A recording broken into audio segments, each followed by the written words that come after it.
Alright guys, so in the last video we talked about what sidecar files were as well as how to turn them on and off from Lightroom and from the catalog settings. In this video I want to show you guys a really cool use for sidecar files, and there's tons of uses for them, guys. This is just one thing that you guys will probably run into, and that's especially when you guys step into like professionally, you guys are shooting and working as a professional photographer. You'll probably come across the need to give your images to a professional retoucher, or at least somebody to do basic post-production on your shots, because you guys will probably end up getting too busy to do them yourselves. So what a lot of editing companies do is they will work on your files in Lightroom. Some of them do it in other pieces of software, but what they're going to do is they'll save everything out as XMPs and then give it back to you. Now, the nice thing about this is that you don't have to sit there transferring images back and forth with each other, because as everybody knows, images are huge. Raw files are 10 to 15 to 20 megabytes a piece, and that's if you're shooting in small RAW. If you're shooting large RAW, they can be anywhere from 30 to 40 megabytes each. So transferring 1,000 of those back and forth is not very easy. Alright guys, so what we're going to do now is we're going to go into our catalog file, the same one that we were working on before. I'm going to open that back up. And what I want you guys to do is, before we start doing anything, I want you guys to click back up and edit catalog settings. Make sure that you still have automatically write changes into XMP selected. Hit OK. And this is that image that we kind of messed up and did all this stuff to on the last one. Now this one doesn't look terribly bad, but what we're going to do is apply all these edits, all these develop settings to all these images, and it's going to basically completely screw up every single image, but that's fine, because all we want to do is be able to see that the images are different and that they're changed. They're not the originals. So, and this is all, we're just working in Lightroom anyway, so we can always undo this stuff later. So I'm going to select the first image by left clicking on it, and I'm going to go all the way to the right on my film strip, hold down Shift, and select the very far right image. And then I'm going to hit Sync. Make sure you click check all. If you have something like this where you have certain things that are selected, you're going to hit check all so that we can sync every single setting. Hit synchronize, and cool, now we can see that we messed up all of our images. They all look sufficiently different from their originals. If I hit backspace again to see the before and after, we can tell that there's a difference, and that's all that I want, is to be able to tell. Okay, so now I'm going to close out Lightroom, and this is what we're going to do. We're going to take these files, and if we open up the working catalog now, we should be able to see that, let's see, hit name. Okay, we should be able to see that every single image file, except for those two JPEG files, every RAW file has now an XMP Sidecar file along with it. And that's great, because what I want to show you guys is, let's say that you hand over your images to a professional editing company. Well, you guys both have the same images now. Maybe you give it to them on DVD, maybe it's on hard drive, but you guys both have the same images. That's very important. What they can do is they can do those edits like they just did. Hopefully they'll actually do a good job though with your stuff.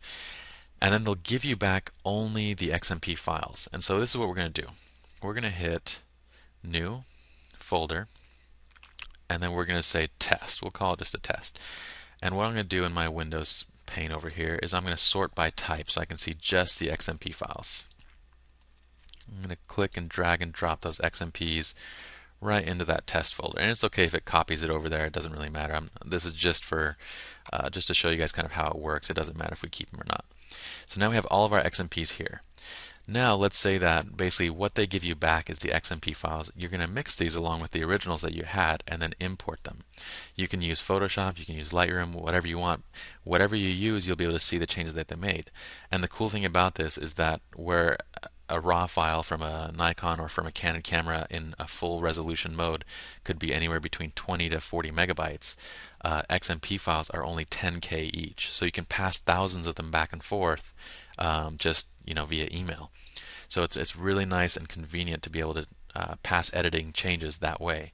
So what we're going to do is we're going to open up that originals. If you have the original files, that's great. I know the original files are back here, so I'm just going to make a copy of these original files over to this test right here. And the purpose of this is just to say that all we're doing is, if we have the originals in one spot, we're just mixing the XMPs that company or whoever did these files created back in with the originals, with the original RAWs. Okay, now I'm going to create a new Lightroom catalog. Alright, go to New Catalog, and we're just going to put it in that test folder on the desktop, and we'll just call it Catalog. We'll just call it Test Catalog.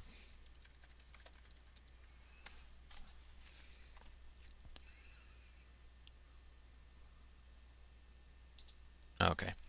Now I'm going to go to the library and I'm going to say import. And then we're going to pull those files from the desktop from that folder where we combined the XMPs with the original RAWs. So where is, let's see, test. Okay. And then actually there's right there inside of there. And then we'll just bring it right back inside of 00, we'll call it 00 edited. We'll say, we'll just call it originals, whatever. Doesn't really matter. We'll say copy, that's fine. We can leave it as copy. Alright, now it's going to bring these into Lightroom, and it should have automatically detected that it had sidecar files along with it, so it'll automatically bring in all those developed settings along with it. And if we zoom into these, we can see that all of our images are sufficiently messed up. We can now see that it brought in every single setting. And you can see as it's rendering, it's pulling from the XMP files to get the setting information. So if I go back to develop, I can see it pulled all the settings over here. Again, the cool thing about this is at any time I can just hit reset and sync my reset across all the images. And now all of our images will be back to normal. With these two JPEG files right here, I need to reset those individually because those are not RAWs, and so syncing the raw reset across a JPEG won't bring it to the original zeroed out setting as it would be as a JPEG. Alright, and just to show you guys how it would work if we didn't have those XMP files, I'm going to take the same thing. So we saw import with everything. Now let's do one more test and we'll do originals. I'm going to pull just the raw files over. Okay, copy here. Now I'm going to go back to Lightroom and we'll do one more catalog. Say new catalog. Okay, go up one, test originals. Okay, we'll say new test catalog.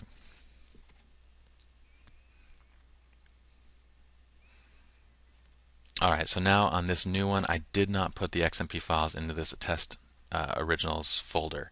So when we import this, it's not going to have any settings to bring in. All it's going to do is just bring in those original raw files with no settings attached. And I just wanted to show you guys just how exactly it would work. So we'll put it right here and copy. We'll just say, yeah, we'll just leave it as copy. That's fine. I'm going to delete all these folders in a second anyway. So, alright, so now we can see it finished importing. And we have just original raw files. It did not detect any XMP files, so there were no updates to the developed settings.